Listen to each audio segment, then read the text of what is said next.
3.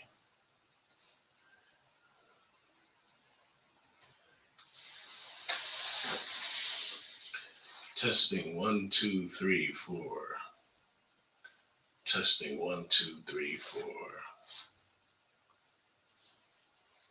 Testing 1, 2, 3, 4.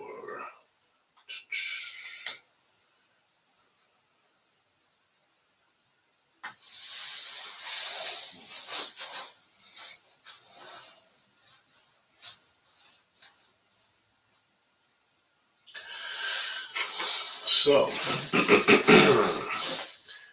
I am here in Internet radio station 2WOICX, the sound and soul of the community. And I wanted to talk this evening a little bit about what we saw on the hearings today, as far as the investigation into the white supremacist domestic terrorist insurrection in our nation's capital. And it's very difficult to watch and to listen to people who are dancing all around the actual subject, the actual issue, the actual problem. And, for anybody who is confused about what's going on, it's probably tying everyone involved up in knots for people who are either white supremacists, who benefit from white supremacy, to call out other white supremacists. It's got to be a difficult mind trip. And, to the point where I was listening because I was working today, but I was driving back and forth doing some different things. And I heard one senator, Lindsey Graham, tried to redirect the conversation to making these assertions that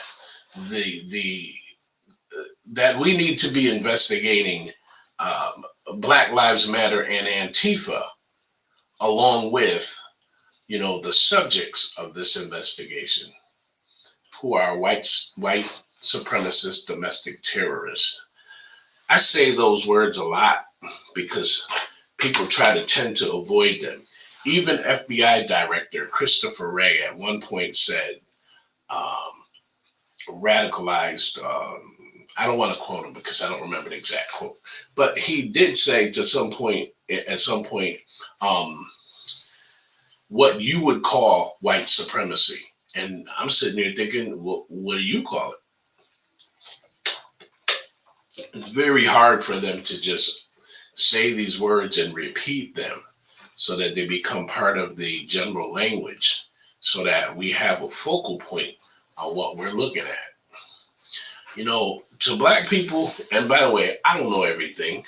I just know what I know. I know what I read, what I have experienced over, these 60 years on this planet. And some of these folks are just plain evil. Some of them are the insurrectionists themselves. Some of them are people like Trump, who will use, people and their racism or their passion or whatever the hell you want to call it for his own means, to protect themselves. And then you have the institutionalists like the Mitch McConnells of the world who understand that there is no way for them to turn the tide of our population becoming more brown. There's nothing they can do to stop that, to waylay that. So what they have to try to do is set up all of these barriers, like, to try to keep us in poverty. Voter suppression is going on all over the country. They say this is America, the greatest country on earth. Everybody has a say, everybody has a vote. The minute they lose an election, they go into overdrive on a full court press to continue to suppress our votes. And the best example of that is Georgia. Now, a lot of the things I might refer to, you can look them up on your own and find out, especially in where you live, wherever you might be around this country, what's going on in your state legislatures to try to disavow your existence, to try to cancel your vote. They talk about cancel culture. What they're trying to do is cancel our voice as a people. They saw what Stacey Abrams did, and what Stacey Abrams did wasn't new. It was started by folks like Fannie Lou Hamer and Ida B. Wells, going back generations. And they see that we are taking at least some sort of control over where we live, not being intimidated anymore, not being asked to tell us how many jelly beans there are in a jar anymore, how many bubbles in a bar of soap. So we've come a long way, but they're going to find yet other ways to suppress our vote. So while I'm listening to some of this hearing and trying to hear people make it about leftist radicals and right radicals, and they want to have this all-encompassing investigation, let's not lose sight of the facts. The facts are that for the last 4 years, a racist president, or not my president, but a racist guy in the White House has been fomenting and ginning up this hate over 4 years. And he has also been putting in the minds of people that elections are rigged. He doesn't even care if he wins the election, but he says the elections are rigged because he's a lifetime loser. And he knows he's going to lose at some point. And in his business life, there was always an out for him. The out for him was always bankruptcy, or scamming the tax code, or not paying his vendors and his contractors. That's just how he gets down. But in this case, the prize was so big, he had to get a whole lot of people on board with him to fight for him. And the ironic part of that is he doesn't fight for anybody. As soon as you are no use to him, he'll throw you under the bus. He was literally empowering people who were trying to kill his vice president to find him and to do so that he would change the election. That's how sick this dude is, but I'm not going to stay on him. I want to talk about the people who you may know in your life, or the people who insist that they're not racist. They're not. They align themselves with the racists, but at the very same time, they say, I'm not like them.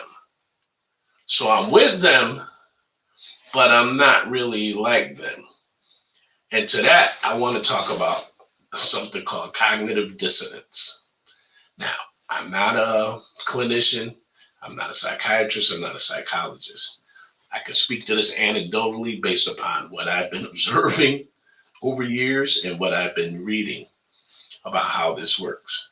Now, I have some notes over here because, as y'all know, I tend to ramble sometimes, but I'm going to keep it concise. So I'm going to share something with you, brothers and sisters. And you refer to this every time that you refer to these thoughts, every time that someone tries to compare their ancestors' experience to ours. They'll say, well, I'm not a white supremacist. I came up, my grandfather came over here and, people didn't like him and, so he had to work hard and he was discriminated against in certain areas. And to some degree, some of that is true. However, the United States government never put laws into effect to hold them back generationally. So, so think about, when those people try to compare their experience to what we've experienced, they have no frame of reference. They just know there were some stories that their grandfather told them about how hard it was for them to get a job, or how Irish couldn't eat here, or Italians were looked down upon, and all of those stories may be accurate in their history, but none of these people have the entire full weight and force of the United States government working actively against them, enacting laws to disenfranchise them based upon something that you can readily see. Other white people may be able to pass for different nationalities or whatever. You may be able to get away with that, and kind of sidestep some of the hate and the vitriol that those groups may have suffered. But you have to walk around with this every day, and this will get you killed doing nothing. So we've had to experience the Holocaust of slavery. After slavery, vagrancy laws, Jim Crow, chain gangs, segregation. On into the modern era, the CIA fueled crack explosion on the West Coast, which decimated our families, and led to the crime bill, which led to mass incarceration. Just flagrant white supremacists in the government. And the more that I listened to this, and how they were all trying to figure out, well, what happened? How could we have missed this? That's a good question. How in the world could any of them have missed this? The FBI, the ATF, Department of Justice, local law enforcement, all of the surrounding area state police. How could they possibly have all missed 10,000 people coming to the nation's capital armed and thought, nothing to see here, nothing to prepare for? Is it possible that all of this intelligence got lost? No one thought that if there's 10,000 people in a place, that you cannot readily identify all of them, but you do have some intelligence to know that a good deal of them are armed. How do you know they were armed? Because they told you they were armed. And then Trump himself, weeks ahead of time, said, be there on the 6th of January, it's going to be wild. Then he went there that day and sent them down to the Capitol to make Mike Pence, his own vice president, stop the counting of the results of the election. So you may ask yourself, what's wrong with these people? Some of it goes to history books and how we're taught in America. And it even feeds up to today, where you have this idea where, well, if you choose to not stand for the Pledge of Allegiance or salute the flag, that you are against this country. And all of that comes from this years of being taught that America can do no wrong. But if you're Black in this country, quite the opposite is true. So where are they getting their ideas from? So let's get back to cognitive dissonance. And from my notes, you are dealing with the minds of people who are trapped in cognitive dissonance. And this is the feeling of uncomfortable tension, which comes from holding two conflicting thoughts in the mind at the same time. Now, this will manifest itself when you see someone who says, well, I like Trump and I like some of the things he's doing, but I don't agree with what he says. Those are two conflicting thoughts in their mind. Nowhere else in a regular normal person's life would they cram those two thoughts in their head. You disagree with the person, their character, their morality, everything about them, but they vote. They're going to put in Supreme Court justices that you think will overturn the abortion laws. So you agree, you go along with all of this evil, separating kids at the border, calling African American women stupid, ugly, and but you say you're not that thing. And this is where cognitive dissonance kicks in. And it really goes like something like this. I wrote this. This is not a clinical description. They have to say to themselves, if I believe that I am good, but I do something bad or I agree with something bad, then there's a disconnect in their head. They know, at least they believe, they know that they are good. And yet they tolerate this thing that is bad. So how do you reconcile those two things? You block it. You block it. You simply say, well, yeah, I agree with that, but that's not me. And what they're doing, that's not possible. And then when you and I, we see that, we visualize it, we say, no, the world doesn't work that way. If you agree and you do this thing, you are that thing. Cognitive dissonance is very powerful. It is how the descendants of these colonizers, that's how they deal with not being emotionally strong enough to face and deal with the treacherous nature of their predecessors. How would you feel if your mother and father that you loved, that took care of you, nurtured you, protected you, you knew to be good people, what if you found out some very heinous things about them? Things that are just beyond the pale. Terrible things that they participated in. Your father, your mother, your grandfather, your grandmother. You would fight that. You would resist that thought. You would resist that feeling. You would resist all of that, because that would then mean you are their offspring. You are a product of that treachery. And this, to me, again, not being a clinician, how do you reconcile the knowledge, the historical knowledge that your people are evil, and not see yourself as evil or a product of something evil? This is the what's going on in their head right now. So they invent a narrative to conflate and compare two incomparable things to try to make themselves the victim, when the truth is that those who came before them are murderous oppressors. And it wasn't that long ago. I was born in 1960. This has been going on since way before that. But in our lifetime, kids couldn't go to the same school as white kids. You had to drink from a different water fountain. In my lifetime, this isn't ancient history. They benefit from this oppression. Now, any intelligent person who does not believe themselves to be a racist, or does not feel they carry those values, unfortunately for them, they still benefit from it. Now, they want to believe that, black people are lazy,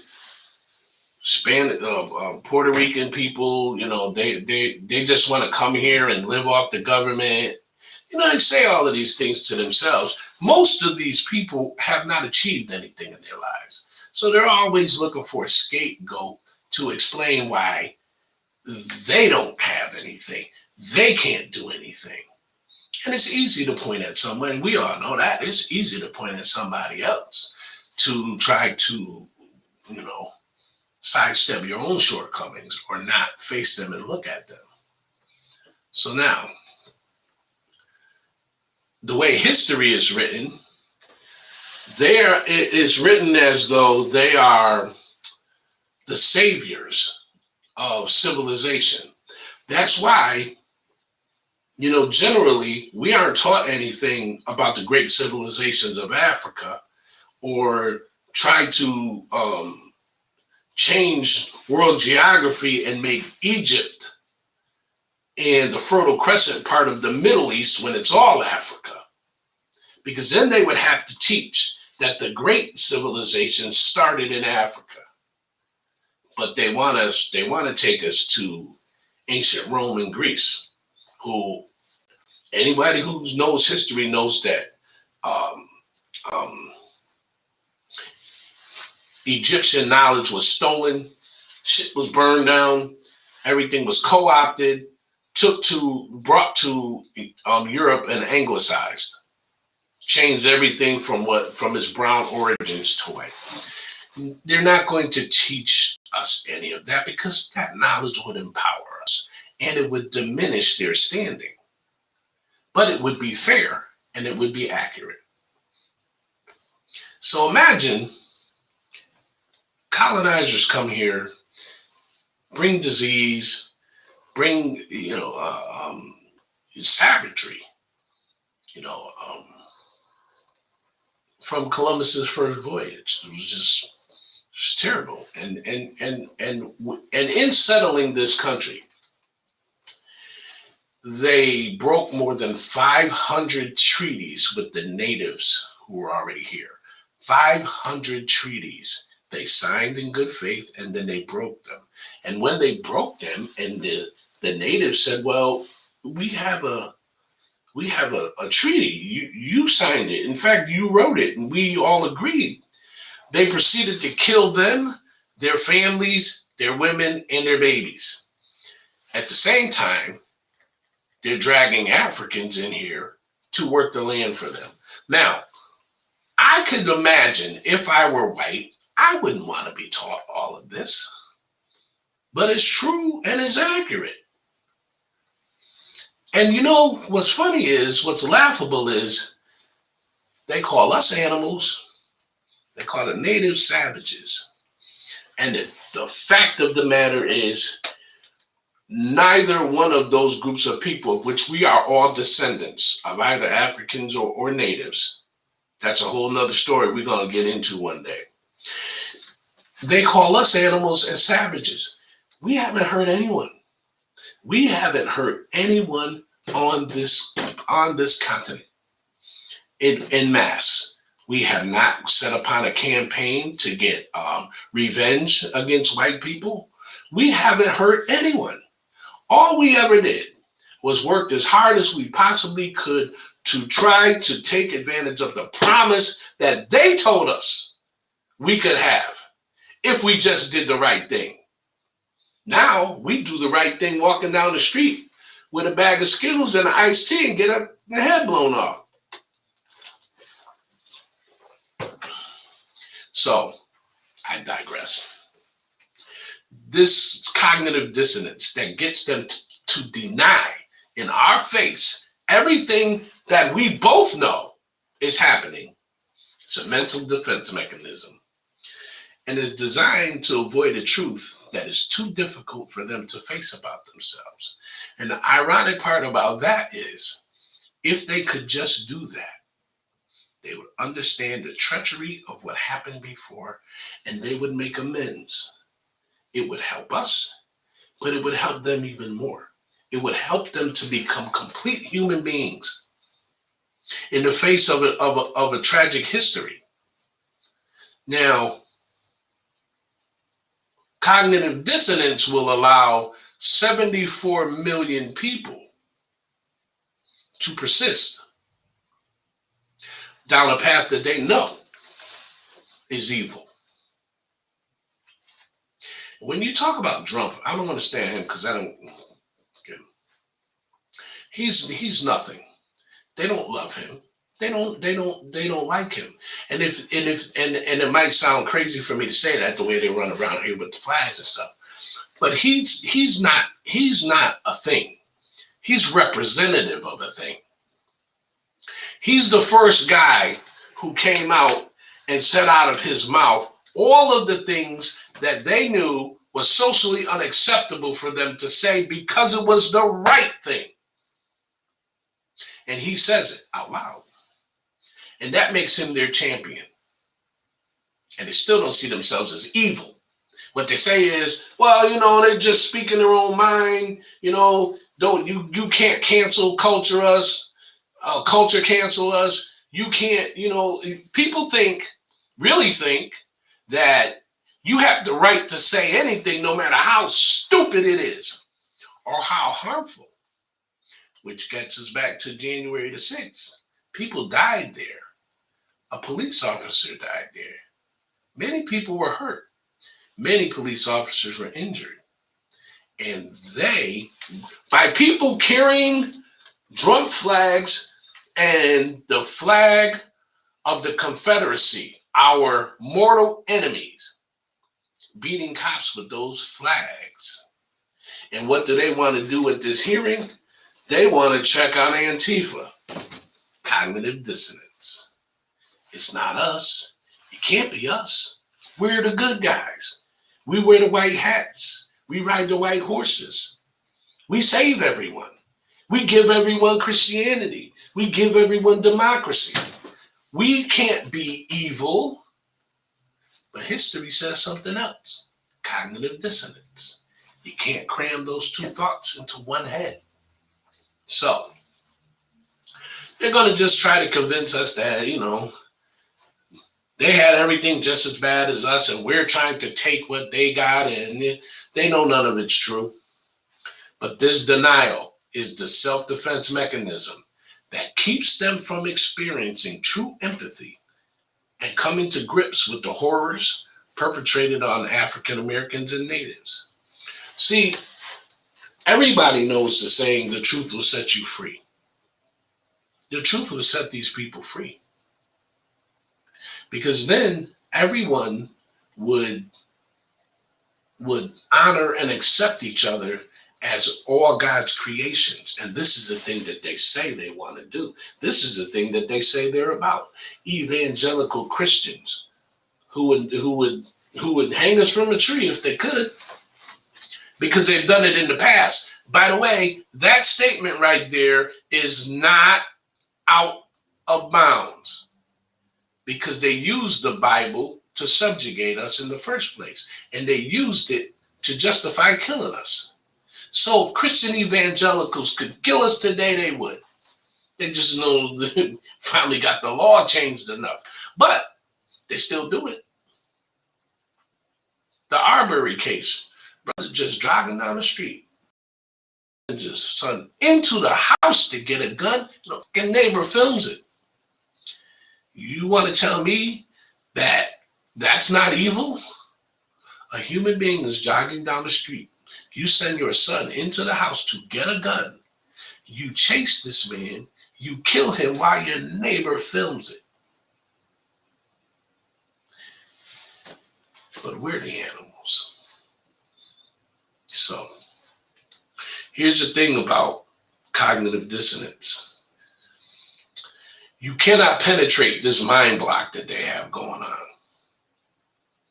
That's why I used to argue on social media with people left and right, hitting them with facts, hitting them with data, statistics. Give that shit up. Doesn't matter to them, because the mental block is too strong. And the horror of the realization of what their ancestors have done is too much for the good ones. By the good ones, I mean the ones who may not at their core want to be like this, but giving up your power is another very difficult thing. To share in God's green earth.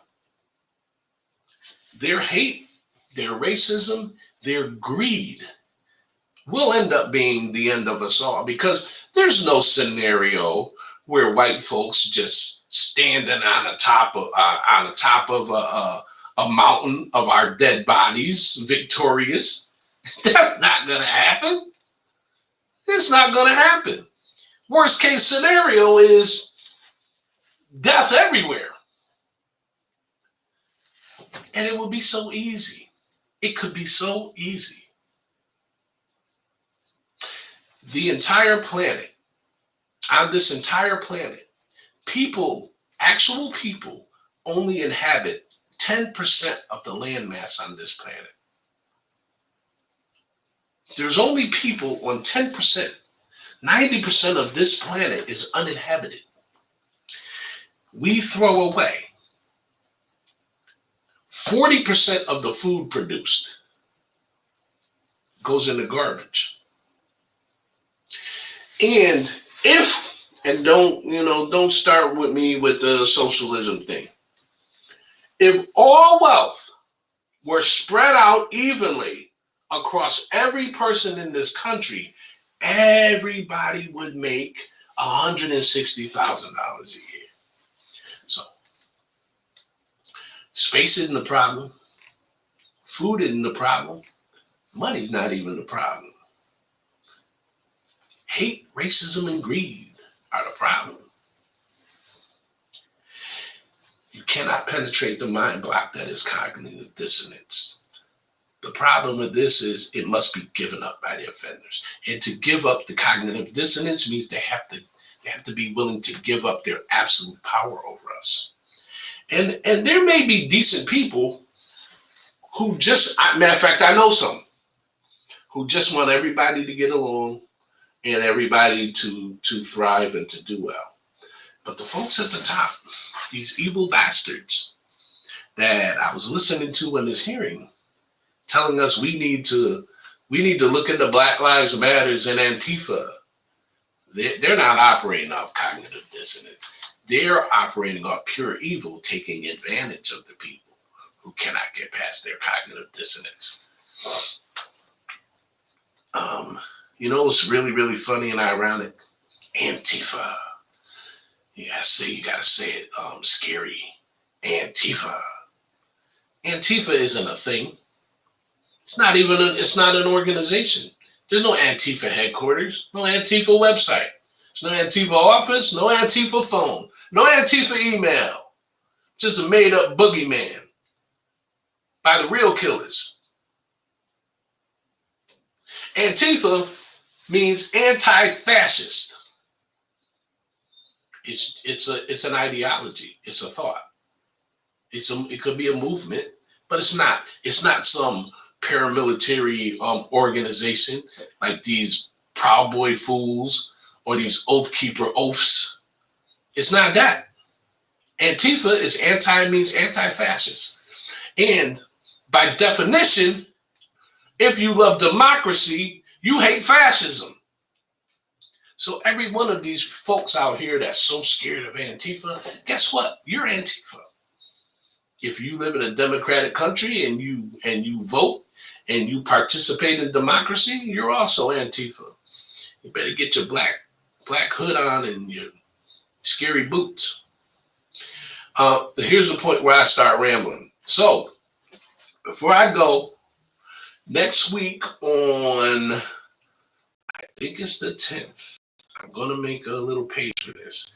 Next week on March the 10th, we're going to have a much deeper conversation with a much deeper brother than himself. Dr. Manny Wright is going to grace the airwaves with us.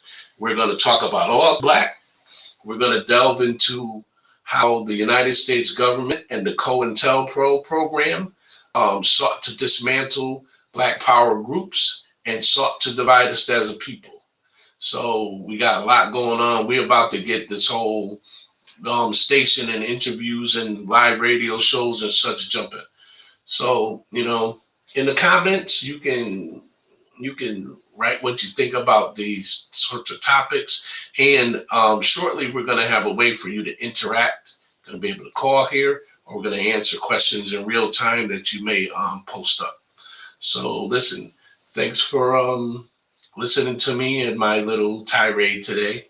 And remember, cognitive dissonance, it's not something that you can help somebody get through. What you can do is be real with people, stand your ground, stick to the facts, and by all means, do whatever you can to teach your children the real history of this country. And that goes for Black people and white people, because it's too late for this generation to come out of this. What we need to do is educate all children of all backgrounds about the value that they all carry in this on this earth and in this country.